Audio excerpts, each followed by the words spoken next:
যুক্তরাষ্ট্রের ওয়াশিংটন ডিসির ওভাল অফিসে প্রেসিডেন্ট ডোনাল্ড ট্রাম্প বলেছেন, ইরানের সঙ্গে আলোচনা অনেকটা এগিয়েছে, তবে ইরানকে আত্মসমর্পণ করতে হবে।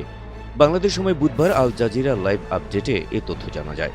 মার্কিন প্রেসিডেন্ট বলেন, প্রশ্ন হলো ইরান যথেষ্ট অগ্রসর হবে কিনা, তাদের পারমাণবিক অস্ত্র থাকবে কিনা। এই বিষয়ে একমত না হলে কখনোই কোনো চুক্তি হবে না। ট্রাম্প আরও বলেন, ইরানকে হার মানতে হবে, তাদের শুধু এটুকুই করতে হবে, শুধু বলতে হবে আমরা আত্মসমর্পণ করলাম। এর আগে ইরানের দেওয়া শান্তি প্রস্তাব প্রত্যাখ্যান করেন প্রেসিডেন্ট ডোনাল্ড ট্রাম্প।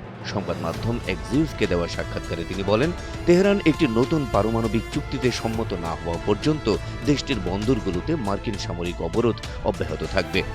ট্রাম্প বলেন, বোমাবর্ষণের চেয়ে এই অবরোধ কিছুটা বেশি কার্যকর। ইরান বর্তমানে শ্বাসরুদ্ধকর অবস্থায় আছে ও সামনে তাদের জন্য পরিস্থিতি আরও খারাপ হবে।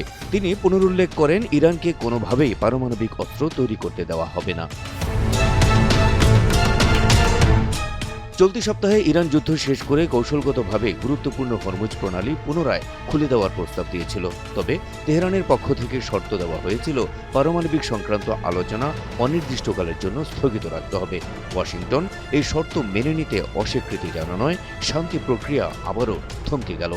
বর্তমানে মার্কিন সামরিক অবরোধের কারণে ইরানের অর্থনীতি ও রসদ সরবরাহ ব্যবস্থা চরম চাপের মুখে রয়েছে। ট্রাম্প প্রশাসন মনে করছে, এই সর্বোচ্চ চাপ প্রয়োগের মাধ্যমেই তেহরানকে পারমাণবিক নিরস্ত্রীকরণ চুক্তিতে বাধ্য করা সম্ভব হবে।